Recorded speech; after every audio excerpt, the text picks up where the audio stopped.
Well, hello! I'm back again with another 4 p.m. libation.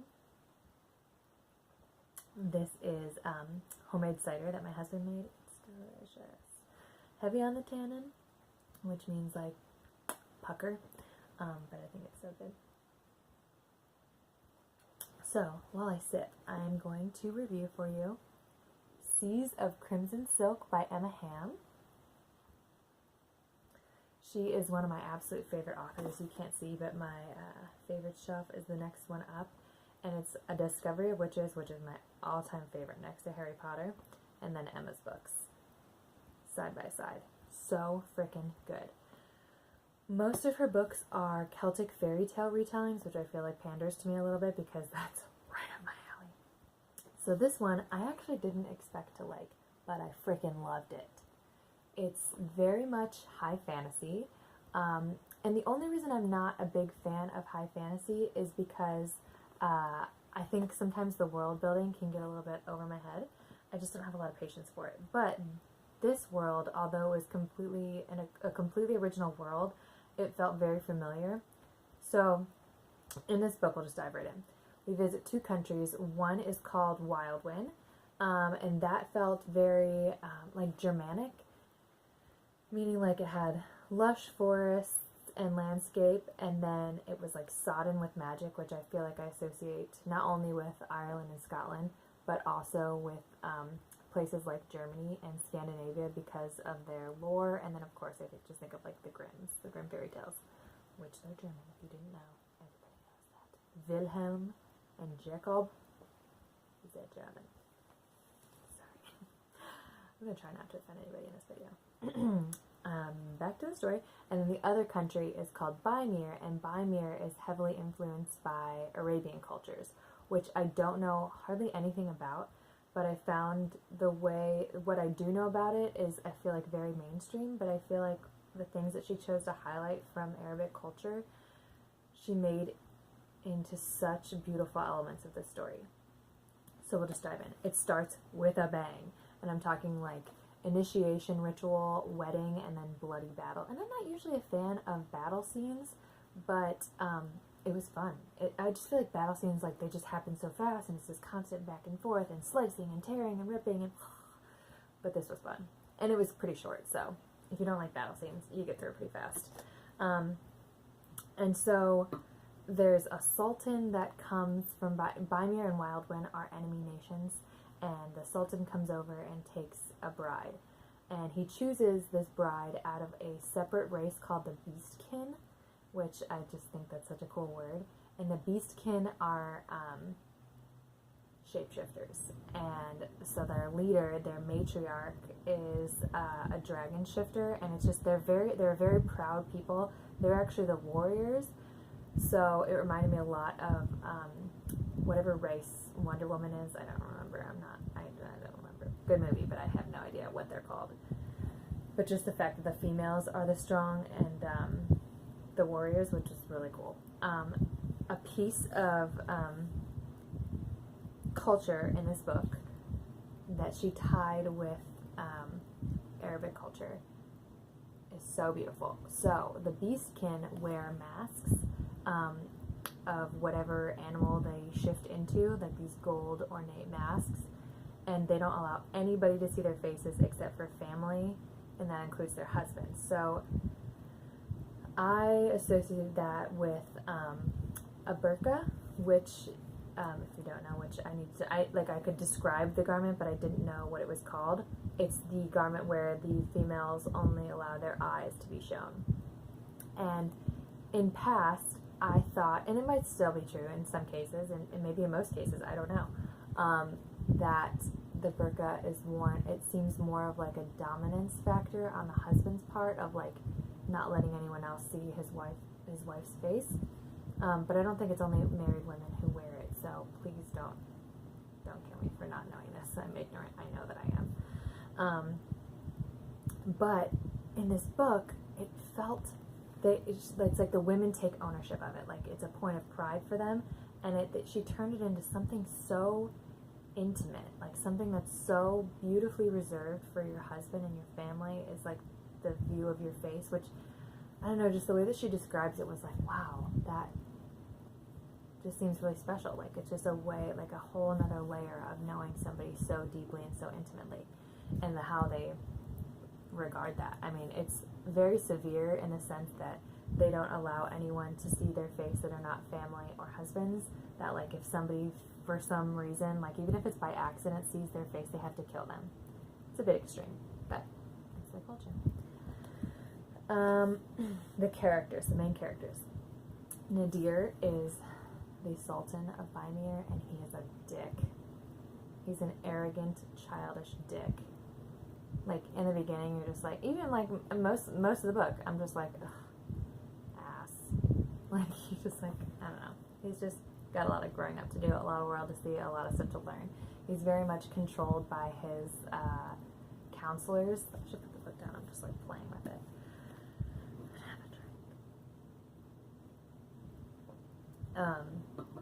So yeah, he doesn't have, like, he just seems very childish. And he's called the Boy King, which, I mean, I think that she wrote him to not be likable for a little bit. And then there's Sigrid, who is the bride that he takes, the bride of the Beastkin, and she's a dragon shifter, and she is fierce. Like, she's so badass, and she's not like, I was watching somebody's review or reading somebody's review, oh, it was my friend Allie at Coffee and Books, and she was saying, like, she's tired of a strong female also having to be a bitch, and I'm like, yes. Like, just because somebody knows how to kick ass does not mean she needs to be an asshole herself. And Sigrid, like, to be honest, I'm not sure if I like Sigrid. I definitely respect her. At least in the beginning, I was like, I don't know if I like her. In the end, I really do, because you see that she's not only strong and fierce, she's also kind-hearted and incredibly compassionate and just loves all races just for the value of life, which I think is pretty beautiful. Let's see. Oh, there's this revelation in here. I'm actually friends with Emma. I'm not reviewing this as a friend. I'm reviewing this as me. But I messaged her and I was like, so you're telling me this? And she just sent like one of those emojis. It's like, you know. So that was pretty fun. And then there's a moral conflict throughout the whole book with Nadir. And if you like morally gray characters, I think you are going to love Nadir. Because this whole book feels like she plays devil's advocate. Like, she goes back and forth. You go back and forth as a reader, like, not really knowing and deciding, like, what's right, what's wrong. I think towards the end, I lean a little bit more towards Sigrid's point of view. But it's really fun to not make your decision until the last possible minute. And even then, you're like, he's got a point. She's got a point. I don't know. So, I mean, I can't wait for the second one. Raheem, he's kind of trying to figure out how he's like the sidekick. I mean, he's Nadir's closest friend and confidant, but he's also Sigrid's bodyguard. And he's just a friend for all ages. I keep saying, like, I'm like, Raheem is my love interest. Like, you know how everybody loves Cashin in Court of Thorns and Roses because he's just awesome. And if you have read the All Souls trilogy, Gallowglass, he's just that, like, lovable lug that you just want to see him find happiness. So I hope that Raheem finds happiness throughout the next book or beyond. And that's really it. In the end, though, there was one time, so my favorite book by this author is called, I wish I could grab it for you. It's called The Faceless Woman. It's a Swan Princess retelling, and I raved about it to everybody, and to her, to the author, after I read it, and she asked me, how would you feel if I separated this character and this character for a time in the next book? And I was like, what? What do you mean you're going to separate them? And of course I, like, had a fit and then came back and calmed the F down. And I was like, okay, I think I would be okay if I knew that they were endgame. Like, if I just knew in my soul, if it just was made so apparent in the book before, or just everything happening that like they were endgame, period. And if they weren't, then they were going to be spinsters forever, you know? So, and I don't know if anyone else does this, but I'm kind of a cheat with my books. Like, if there are two characters in a love story of some sort and they are separated, I will flip ahead until I find dialogue between the two characters. And I could be fooling myself. Like, it could be like a flashback or something, or like a dream. But I will flip ahead till I see dialogue between the two characters just to like, okay, carry on, you know?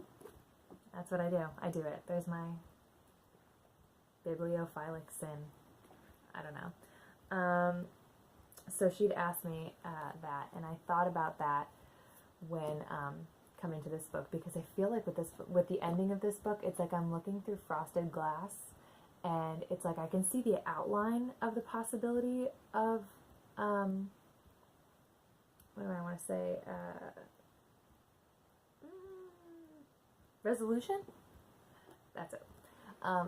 You can see like the possibility of it, but it's not clear, and I feel like it can really go either way. And so it didn't end on like a cliffhanger, but you just know that something's coming, like a storm is coming, like shit is gonna hit the fan before peace is found. Just like in like a court of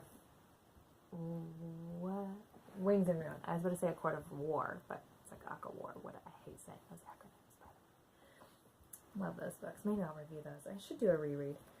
Stop talking to yourself, Erin. Okay, that's all. I gave this book 5 out of 5. I flippin' loved it. I loved it so much, and I am just shocked that I loved it, because I don't really like care about dragons and things like that. I don't know. It's just going to be really interesting. I like that you feel something coming, and there's just like this, you're waiting with bated breath. So this just came out. This is only like a week old. So if you want to get it, it is available now at emmahamm.com or on Amazon. And the second one, I don't think she's put a release date out, but I know that it's in the editor's hands. So if you're that type of person that like doesn't like to start series until they're finished, I would bet my bottom dollar that the series is going to be finished this year. And if not, I know the second book's going to be out this year, and then the third would likely be out early next year. So it's going to go pretty fast, but I would get it. Seas of Crimson Silk. And now, I'm going to drink my cider. No, but now I'm reading Uprooted. I'm legit one chapter in, and I freaking love it already. If you haven't read Uprooted, so far I'm gleaning that it's Polish inspired. The main character's name is like Agnieszka or something, which I think is beautiful, and I don't think I've ever read anything that's inspired by Polish ancestry, culture. Okay, that's enough of my rambling. So yeah, if you're looking for something to read, if you like fantasy, if you like dragons, I would check out Seas of Crimson Silk. 5 out of 5 for me. Thanks for watching.